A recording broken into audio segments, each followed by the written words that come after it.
వ్యక్తిగతంగా సినిమాలో నిర్మాతలు కానీ డైరెక్టర్లు కానీ నాకు చాలామంది వచ్చు. ఉండే ప్రస్తుత పరిస్థితిలో 10కి ఒక సినిమా కూడా సక్సెస్ కావడం. కానీ రామకృష్ణారెడ్డి మా కడప జిల్లా వాసి, మా రాయచూరు వాసి, అది మా ఊరు పేరుతో. యాక్చువల్గా మా ఊరు పేరు దేవి ఊరి. ఇంకో చరిత్ర ఉంది అక్కడ. మా వాళ్ళు పెద్దలు మా నియోజకవర్గంలో గడికోట అని, ఇప్పుడు ప్రస్తుత నియోజకవర్గంలో గడికోట అని పడుతూ అతను అది బ్రహ్మాండంగా పరిపాలన సాగించిన ఊరు.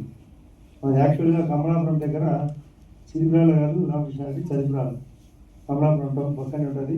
అక్కడ నుంచి మామూలు ఎదురు బండిలో పోతున్నప్పుడు ఒక కన్నా నదిలో చెలివలో ఒక విగ్రహం దొరకడం, ఆ విగ్రహానికి ఆ దేవతామూర్తికి కన్ను పైన తలపైన ఉంటే తలకంటి ఈశ్వరిని పేరు పెట్టి కట్టిన ఊరి పేరు దేవి గుడి. అది ఉచ్చారణలో దేవుడిగా మారింది. ఈ సందర్భంగా మా ఊరి పేరుతో నాకు రామకృష్ణారెడ్డి యాక్చువల్గా మెకానికల్ ఇంజనీర్, ధైర్యంగా నిర్మాతగా డైరెక్టర్గా చూస్తే బోర్డులో 5-6 అన్నీ ఆయనే. దాని మీద చూడగలమా రామారావు గారు గతంలో సినిమా తీసినప్పుడు అన్నీ ఆయనే. అట్లా అందులో కొంత పాత్ర కూడా ఇప్పుడే చెప్పిన డైలాగు. కాబట్టి ఈ కార్యక్రమానికి ఇచ్చేసిన మా సోదరుడు రామ్ ప్రసాద్ రెడ్డి గారికి, మంత్రి కూడా ఆయన, రామకృష్ణారెడ్డి గారికి, అభినవ్ సినిమా హీరో మరొక నరసింహ, అనుష్కానమ్మ మదీనా గారికి, ప్రెస్ వారికి అందరికీ హృదయపూర్వకంగా నమస్కారం. సినిమా సందేశాత్మకంగా కూడా ఉండాలి. నేను ఇంతకుముందు రామకృష్ణారెడ్డికి చెప్పింది, సినిమా అంటే చాలామందికి సినిమా అంటే ఒక సబ్జెక్ట్ అనుకున్నారు, సినిమా అంటే ఒక టైటిల్ అని. యాక్చువల్గా సీన్స్ మూవీ తెలుగులో చక్కగా పెట్టారు. చిత్రము చలనచిత్రం, సీరియల్ నడుస్తున్నాయి, ఓటీటీ నడుస్తున్నాయి, అవి బ్రహ్మాండంగా ఉండే. ఈ రోజుల్లో సినిమా హాల్ తగ్గి మార్క్స్గా మారాయి. కాబట్టి ఈ సినిమా సక్సెస్ కావాలని అందరూ, నేను ఇప్పుడు ప్రతి ఒక్కరు మాట్లాడేది థ్యాంక్స్ ఫర్ ఆల్ అంటారు. అది కామన్ డైలాగ్. కాకుండా నిజంగా ఏమనంటే సవర్ణ నవంబర్లో రిలీజ్ అంటాడు.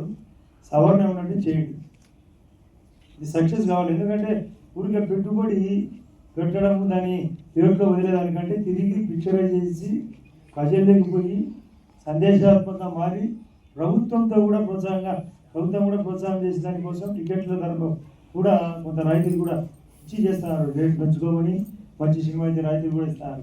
కాబట్టి ప్రభుత్వం తరఫున కూడా ఇది మంచి సందేశాత్మకంగా కావాలి. ఇది నేనైతే యాక్చువల్గా నేను ఫ్యాక్షన్ ఓరియంటేషన్ మాది గతం చాలా నడిచింది. కానీ నేను ఎమ్మెల్యే అయినా 2004లో మొదటిసారి రాజశేఖర్ గారు సీఎం అన్నప్పుడు నో ఫ్యాక్షన్ ఓన్లీ ఫ్యాక్షన్ అని పెట్టాను.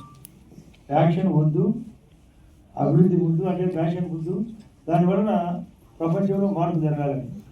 కానీ ఈ సినిమాలో మళ్ళా ఫ్యాక్షన్ ఓరియంటేషన్గా ఎమోషనల్ అన్నారు. ఈ ఎమోషన్తో పాటు సినిమా ప్రమోషన్ నేను కొడతాను. ఎమోషన్ కంటే విధంగా ప్రమోషన్ కావాలి. కొత్త యాక్టర్లు అందరూ వీళ్ళు కూడా భవిష్యత్తులో వాళ్ళ పర్ఫార్మెన్స్ దీంట్లో చూపించేది. ఒక 3 నిమిషాలు చూపించారు, పర్ఫార్మెన్స్ బాగుంది. మరణ ధైర్యంగా వాళ్ళు చాలా యాక్టింగ్ నేర్చుకొని, నాకు తెలిసిన నిర్మాతలు ఉన్నారు, వాళ్ళ దగ్గర కూడా ఇది సక్సెస్ అయితే వాళ్ళకు కూడా చెప్తాయి, వీళ్ళు బాగానే వీళ్ళు యాక్షన్ చేయగలరని.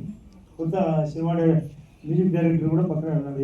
ఏమ్మా ఎన్నిసార్లు అంటే ఇది కొత్తది కదా సార్, మేము గతంలో కూడా చేసినాను, ఆ పాట చూసినాం, కాకపోతే మీరు అంత హై సౌండ్ తెప్పిస్తే మాకు అర్థం కావట్లేదు. కాబట్టి ఇక్కడ ఇది ఫీల్డ్లో అట్లాంటివి కాబట్టి ఆ పాట నిదానంగా విని దాంట్లో సారాంశం ఉంటే దాని గురించి కూడా చెప్తాను. కాబట్టి ఏది ఏమైనా ఈ ప్రస్తుత రోజుల్లో ఈ సినిమా ఫీల్డ్ అటు ప్రజలకు ఆనందము వినోదాత్మకం కాకుండా చిన్నపిల్లలు కూడా ఈ సినిమా చూస్తే మనం కూడా పెద్దలకు విలువ ఇవ్వాలా.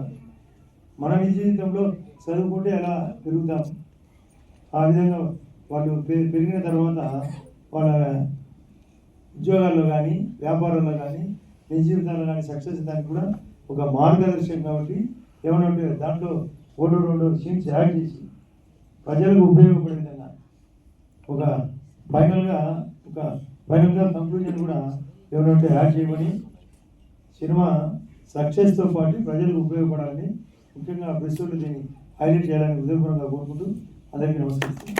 Thank you, sir. Thank you so much, sir.